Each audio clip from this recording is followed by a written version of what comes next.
आप लोगों को स्वागत कर रहा हूँ टैक्स 12 को। आज हम बात करने वाले हैं GST registration benefits versus disadvantages. क्या क्या बेनिफिट्स या एडवांटेजेस है, क्या क्या डिसएडवांटेजेस है अगर आप जीएसटी रजिस्ट्रेशन ले रहे हो। ठीक है, इसके ऊपर कम्प्लीटली बात करेंगे। वीडियो में लास्ट तक बने रहें आप लोग। ठीक है, चलिए शुरू करते हैं। पहला चीज़, एक जो जीएसटी किसको रजिस्ट्रेशन लेना है, कौन लेगा, क्यों लेगा, किसके लिए चाहिए, किसके लिए ज़रूरत है, किसके लिए ज़रूरत नहीं है, इसके ऊपर पहले कम्प्लीटली बात करेंगे। आगे जाके फिर क्या करेंगे, बाकी जो चार चीज़ें हैं इसके ऊपर समझेंगे। ठीक है, दैट मीन्स पहला question, should you register. If you register then आपके लिए भी ज़रूरत है। If you are thinking you will take registration in short future then this video also applicable for you. Okay, let's proceed it. पहला, what is GST registration? Registration under GST law to collect and pay GST where applicable.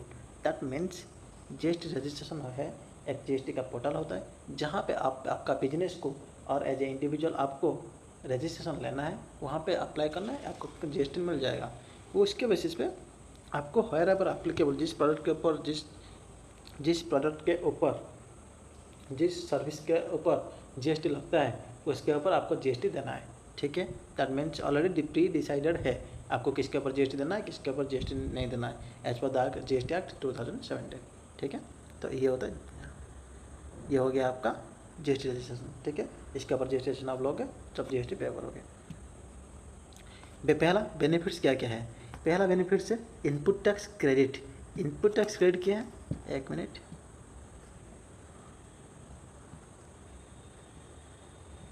Input tax credit that means आप जो GST registration लोगे तो आपके को क्या मिलेगा, input tax credit मिलेगा।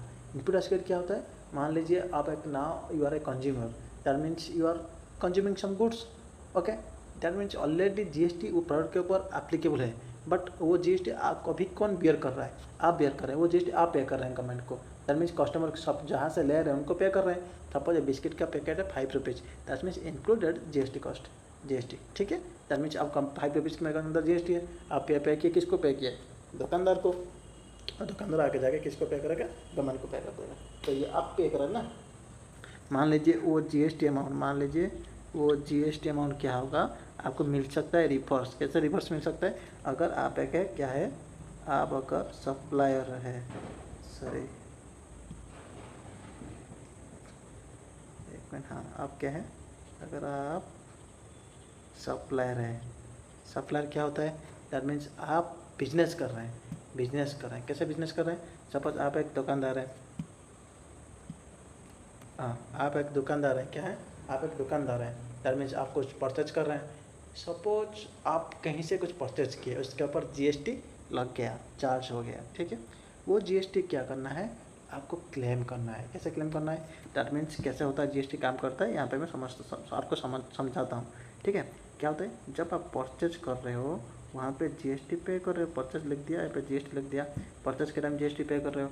जब सेल करोगे क्या करोगे, वहाँ पे GST कलेक्ट करोगे, कहाँ से, कस्टमर से। कहाँ से कलेक्ट करोगे, कस्टमर से। यहाँ से किसको पे किए, सप्लायर को। तो यहाँ पे आप जब सेल कर रहे हो, सपोज परचेज के टाइम GST आप पे किया था कितना, 100 रुपीज़, कितना पे किया था, 100 रुपीज़। तो सेल के टाइम कलेक्ट किया 120 रुपीज़, तो गवर्नमेंट को कितना देना पड़ेगा, 20 रुपीज़। क्यों, नहीं, क्योंकि 100 रुपये ऑलरेडी आप दे चुके हो, किसको दे चुके हो, जब परचेज के टाइम। ठीक है, परचेज के टाइम 100 रुपीज़ आप ऑलरेडी दे चुके हो, किसको, गवर्नमेंट को, किस सप्लायर के थ्रू। ओके, सो इसलिए आपको और सिर्फ 20 रुपीज़ देना है। ठीक है, तो ये हो गया GST इनपुट टैक्स क्रेडिट। यहाँ पे आप क्या हो गया, ये जो 100 रुपीज़ मिल गया इसको बोलेंगे इनपुट टैक्स क्रेडिट बेनिफिट। क्या बोलेंगे, इनपुट टैक्स बेनिफिट, इनको बोलेंगे। ठीक है, बिजनेस क्रेडिबिलिटी, GST लेने से बिजनेस क्रेडिबिलिटी आपका बढ़ेगा, क्योंकि आपको अलग पहचान मिलेगा। ठीक है, वर्क विथ कॉर्पोरेट्स, आपको कॉर्पोरेट्स में अलाउ किया जाएगा काम करने के लिए। अगर आपके पास GST नहीं है, वो सोचेंगे आपका डॉक्यूमेंट्स सही नहीं है, आपका प्रॉपर आइडेंटिटी नहीं है, तो आपको वो लोग अलाउ नहीं करते हैं, तो जो कॉर्पोरेट में काम करने के लिए बेनिफिट मिल जाएगा। सेल अक्रॉस इंडिया, GST आपके पास कहीं भी बेच सकते हो, अगर GST नहीं है बाहर बेचना अलाउड नहीं है। ई कॉमर्स काम करने के लिए GST मैंडेटरी है। ठीक है, तो गवर्नमेंट मेंटेनेंस के लिए जीएसटी चाहिए। बेटर रिकॉर्ड्स, डॉक्यूमेंट्स वगैरह सही हो जाएगा, डॉक्यूमेंट्स मेंटेन करोगे। कस्टमर ट्रस्ट, अगर मैं आपके कस्टमर हो, आपके पास जीएसटी है, कस्टमर ट्रस्ट करेगा, हाँ गवर्नमेंट को पे करा है, डॉक्यूमेंट वगैरह सही उसके पास हो सकता है। ठीक है, बात करेंगे अभी डिसएडवांटेजेस का। तो जीएसटी लेने से क्या पहला डिसएडवांटेज, मंथली और क्वार्टरली फाइलिंग करना पड़ेगा। क्या करना पड़ेगा? फाइलिंग करना पड़ेगा। फाइलिंग मतलब गवर्नमेंट को बताना पड़ेगा करंट मंथ में आपका सेल कितना है, परचेज कितना है, ये सारी चीज़ें गवर्नमेंट को बताना पड़ेगा। कैसे? जीएसटी पोर्टल से। कैसे बताना पड़ेगा? जीएसटी पोर्टल से बताना पड़ेगा। इसलिए ये पहला डिसएडवांटेज हो गया। तो मान लीजिए आपके पास कैपेबिलिटी नहीं है इसको फाइल करने के लिए, तो आप किसी सीए को दोगे, किसी कंसल्टेंट को दोगे, राइट, तो उनको भी कुछ पैसा देना पड़ेगा। तो ये डिसएडवांटेज बनता है। बट ये कुछ मायने नहीं रखता है। जब आप बिजनेस में मुनाफा करोगे ना, प्रॉफिट कमाओगे, ये कुछ मायने नहीं रखेगा। क्योंकि मायने क्यों नहीं रखेगा भाई? आप बिजनेस कमाओगे, बिजनेस पे ध्यान दोगे, इसमें कुछ 0.1% खर्चा जाएगा। तो ये कुछ बहुत बड़ी बात नहीं है। ठीक है, एक मिनट, ये कुछ बहुत बड़ी बात नहीं है। ठीक है, तो आगे चलते हैं। फिर करेक्ट, कंप्लेंट्स बढ़ाना। कंप्लेंट्स बढ़ाना भी बता दिया। कंप्लेंट्स बढ़ाना मतलब कैसा होगा? तो आपको जीएसटी में सेल सही से रिकॉर्ड रखना पड़ेगा, सेल का रिकॉर्ड, परचेज का रिकॉर्ड रखना पड़ेगा, और बाकी सारे जीएसटी का डॉक्यूमेंट्स सही से रखना पड़ेगा। अदरवाइज आपका कभी भी आपको जब स्क्रूटिनी होगा, असेसमेंट होगा, वहाँ पे क्या होगा, आप डॉक्यूमेंट सही नहीं करोगे तो पेनल्टी लग सकता है। क्या लग सकता है? पेनल्टी लग सकता है। तो आपके लिए सारे डॉक्यूमेंट्स रिकॉर्ड वगैरह सही करके रखना पड़ेगा। ठीक है sir. Complaints, maintain books of account. Books of account क्या होता है? आप अगर कॉमर्स बैकग्राउंड में है तो आपको, अगर आप बिजनेस करें आपको पता होगा, बुक्स ऑफ अकाउंट मतलब ऑल रिकॉर्ड्स। क्या होता है? ऑल रिकॉर्ड्स होता है। क्या होता है? रिकॉर्ड्स मतलब कितना सेल है, कितना परचेज है, ये सारा रिकॉर्ड आपको रखना पड़ेगा। तो ये हो गया बुक्स ऑफ अकाउंट। कितना खर्चा हुआ, इस खर्चे के ऊपर जीएसटी आरसीएम पे लगेगा, बहुत सारे प्रोविजन है, तो इसको आप रखना पड़ेगा। अगर लेट फी इंटरेस्ट, कुछ पेनल्टी, अगर इस महीने आप बिजी हो, फाइल करना लेट हो गया, तो पेनल्टी लेट फी लग जाएगा। पर डे के हिसाब से कितना? 25 50 rupees per day late fee लग जाए। Interest 18% per day, 18% per day के हिसाब से लग जाएगा। ठीक है। प्रोफेशनल कॉस्ट, प्रोफेशनल कॉस्ट क्या होता है? मतलब वो जो फाइलिंग फीस, वो अगर किसी आप फाइल नहीं कर पाए तो किसी को हायर करोगे फाइल करने के लिए, तो उनको पैसा देना पड़ेगा ना, वो हो गया आपका प्रोफेशनल कॉस्ट।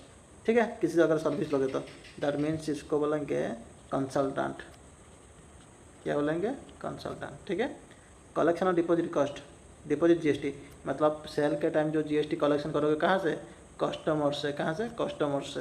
परचेज के टाइम पे, सॉरी, परचेज पे करोगे सप्लायर को, तो बाकी इसको एडजस्ट करने से क्या होगा, जो नेट अमाउंट बचेगा वो गवर्नमेंट को पे करना पड़ेगा। किसको पे करना पड़ेगा? गवर्नमेंट को पे करना पड़ेगा। ठीक है, वो हो गया जीएसटी डिपॉजिट। मोर एडमिनिस्ट्रेशन बताओ, बाकी सारी चीज़ें इसको रिकॉर्ड करना, रिकन्सिलेशन करना, ये एडमिनिस्ट्रेशन कॉम्प्लिकेंस बढ़ गया। ठीक है, तो उसको मैनेज करना डिफिकल्ट आपके लिए हो सकता है। बट ये अगर जब तक कंपलसरी नहीं है ना जीएसटी, तब तक आपको नहीं लेना चाहिए। मैंडेटरी रिक्वायर्स तो सूट कौन लोग जीएसटी ले सकते हैं, जब अगर आपको ज़रूरी है तो जीएसटी लो, अदरवाइज नहीं मत लो, ऐसे ही बिजनेस करो। अगर आप B2B बिजनेस कर रहे हैं तो मतलब सिर्फ B2B में आपको बिजनेस बढ़ाना है, स्कोप है, तो वहाँ पे आप ले सकते हो GST. Evaluate cost versus benefit. अब बेनिफिट बाहर निकालो तो मतलब कितना, मतलब मैं जीएसटी लेने से मतलब कितना खर्चा बढ़ जाएगा, तो इसके अगेंस्ट में कितना बेनिफिट मुझे मिलेगा, ये डिपेंड करता है किसके ऊपर? ओनली एक एंटरप्रेन्योर के ऊपर। तो एंटरप्रेन्योर जो हिसाब निकालेगा तो इसके ऊपर डिपेंड करता है, उसको लेके वो क्या करेगा, मतलब सोचेगा, मतलब डिसाइड करेगा तो जीएसटी उसको लेना है नहीं लेना है। ठीक है, बात इस समराइज में कर दिया, बहुत सिंपल से, बहुत जनरल चीज़ें, बेसिक चीज़ें मैं बता दिया, तो उतना ही है और कुछ नहीं है। ठीक है, तो इसके ऊपर जो भी मैं सब कुछ आराम से बताया, तो उसको क्या करेंगे आगे जाके फिर अच्छे से समझेंगे। ठीक है, तो अभी तक ठीक है, जिसको समझना है हमारे कमेंट करो, अदरवाइज मैं और एक वीडियो लेके आ सकता हूँ। ठीक है, अभी तक तो ठीक है। Okay, thank you.